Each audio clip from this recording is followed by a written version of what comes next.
NCERT book Honey due आपको पढ़ाने जा रहे हैं। इसका फर्स्ट लेसन स्टार्ट करते हैं जिसका नाम है the best Christmas present in the world. Before you read, there are some dates और periods of time in history of the world that are so significant that everyone knows that remembers them. The story you will read mention one such date event, a war between the British and the Germans in 1940. Can you guess which war it was? कहने का तात्पर्य ये है कि कुछ ऐसी ऐतिहासिक घटनाएं होती हैं जिनको कि हम याद रखते हैं और हर कोई उनको याद करना चाहता है।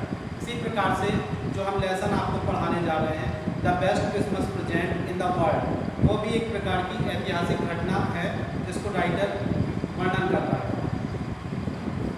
पार्ट फर्स्ट स्टार्ट करते हैं। I spotted it in a junk shop in Brightport. I spotted का मतलब होता है देखा। I spotted in a junk shop, junk कबाड़, शॉप मीन्स दुकान। मैंने कबाड़ की दुकान में ब्राइटपोर्ट में, ब्राइटपोर्ट एक स्थान का नाम है, तो मैंने ब्राइटपोर्ट में एक कबाड़ की दुकान पर roll top desk, roll top desk का तात्पर्य होता है एक बड़ी मेज को देखा। The man said it was early 19th century. जब उस व्यक्ति ने बताया कि यह 19वीं सदी के पूर्व की मेज थी। एंड ओक, और ये एक ओक यानी कि आबूस की लकड़ी से बनी हुई थी। आई हैड वांटेड वन, मैं वैसे ही एक चाहता था, but they were far too expensive, लेकिन वे कीमत में बहुत ज़्यादा हुआ करती थी। This one was in bad condition, उसकी स्थिति बेहद ख़राब थी। The roll top desk in several pieces, one leg clumsily mended. Roll top desk की स्थिति जो थी वो कई जगह पर ख़राब थी। वन लेग क्लम्सली मेंटेड, उसकी जो एक टांग थी, मेज की एक टांग, उसको रिपेयर किया गया था, अर्थात मरम्मत की गई थी। स्कॉच मार्क्स का मतलब होता है जलने के निशान। ऑल डाउन वन साइड, उस पर एक तरफ से जलने के निशान थे। It was going for very little money, यह मुझे बहुत कम कीमत पर मिल रही थी। आई थॉट, मैंने सोचा, आई कुड रीस्टोर इट, कि मैं इसे सुधार लूँगा, रिपेयर कर लूँगा, मैं इसकी मरम्मत कर दूँगा। It would be a risk, यह मेरे लिए एक जोखिम होगा, खतरा होगा। अ चैलेंज, एक चुनौती थी। But I had to have it, लेकिन मैंने इसको स्वीकार किया। आई पेड द मैन, मैंने उस व्यक्ति को कीमत अदा की। And brought it back to my work room, और उसे अपनी कार्यशाला पर ले आया। At the back of garage, जो गैराज के पिछले हिस्से में स्थित था। I began work on it on Christmas Eve, मैंने क्रिसमस की पूर्व शाम से इस पर कार्य करना प्रारंभ कर दिया।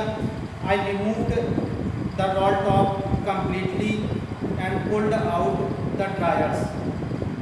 आई remove the roll top completely, मैंने रोल टॉप डेस्क की जो दरार थी उसको पूरी तरह से खींचा। ड्रायर, मैंने रोल टॉप डेस्क की जो दरार थी उसको खींचा पूरी ताकत के साथ। The vernier had lifted almost everywhere. The vernier का मतलब होता है एक सजावटी परत, अर्थात जिस प्रकार से हम मेज के ऊपर सनमाइका लगाते हैं या कोई प्लास्टिक की लेयर होती है उसको हम विनियर कहते हैं। The veneer had lifted almost everywhere, हर जगह पर सजावटी परत उखड़ी हुई थी। It looked like water damage to me, मुझे ऐसा प्रतीत हुआ कि उसे पानी ने भी नुकसान पहुंचाया। Both fire and water had clearly taken their toll on his desk. Both means दोनों, फायर एंड वाटर, आग और पानी दोनों ने, had clearly taken their toll on his desk, उस मेज को क्षति पहुंचाई। The last drawer was stuck fast, जो अंतिम ड्रायर थी रोल टॉप डेस्क की, स्टक फास्ट, वो काफ़ी तेज मतलब जोर से चिपकी हुई थी। आई ट्राइड और I could each it out gently, मैंने उसे धीरे से बाहर निकालने की कोशिश की, आसानी से। इन द एंड, अंत में, I used brute force. Brute force का मतलब होता है जोर से, ताकत, मैंने एक जोर से ताकत लगाई। I struck it sharply with the side of my fist, मैंने उसके किनारे पर मुट्ठी से, फिस्ट का मतलब होता है मुट्ठी से, मैंने उसके किनारे पर मुट्ठी से प्रहार किया, मैंने उसके किनारे। And the drawer flew open to reveal a shallow space underneath my fist and, मतलब मैंने मुट्ठी से उस पर किनारे प्रहार किया। एंड द ड्रायर, और जो दराज थी flew open to reveal a shallow space underneath, वह खुल गई और मैंने देखा कि उसके नीचे एक स्थान था, अ सीक्रेट ड्रायर, और उसमें भी एक अंदर गुप्त दराज थी। There was something in there, वहाँ कुछ था, मतलब उसमें कुछ था। आई रीच्ड इन, मैंने अंदर हाथ डाला। And took out a small black tin box, और मैंने एक काला टीन का जो संदूक था, बक्सा था, छोटा बक्सा था, उसको निकाला। Shallow taped to the top of it was a piece of lined note paper, उस पर शैलो टेप, ऊपर की तरफ शैलो टेप लगा हुआ था ऑन द टॉप, ऊपर की तरफ। It was a piece of lined note paper, वह एक नोट पेपर यानी कि एक कागज़ का टुकड़ा था। And written on it in shaky hand writing, और उस पर सैकी हैंड राइटिंग यानी कि रनिंग राइटिंग पर कुछ लिखा गया था। रनिंग का मतलब कर्सिव राइटिंग में कुछ लिखा गया था।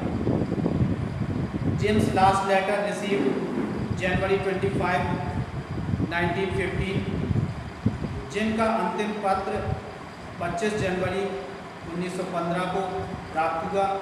To be buried with me when the time comes, to be buried जैसे दफना दिया गया, व्हेन द टाइम कम्स, समय आने पर।